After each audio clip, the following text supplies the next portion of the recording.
Hello అండి అందరికీ, ఇది ఆర్ఎస్ బ్రదర్స్. ఈరోజైతే మేము ఆషాఢం సేల్ ఉందని చెప్పేసి షాపింగ్కి అయితే వెళ్ళాము. కొన్ని శారీస్ తెచ్చాము.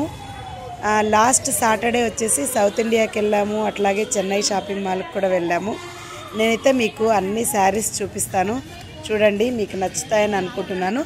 శారీస్ అయితే బాగున్నాయి. 3 షాప్స్కి వెళ్ళాము. మాకైతే ఆర్ఎస్ బ్రదర్స్లో బాగున్నాయి. ఎక్కువ సౌత్ ఇండియాకి వెళ్తాం మేము. సౌత్ ఇండియాలోనే ఫస్ట్ వెళ్ళాము. బాగున్నాయి, చూపిస్తున్నాను చూడండి.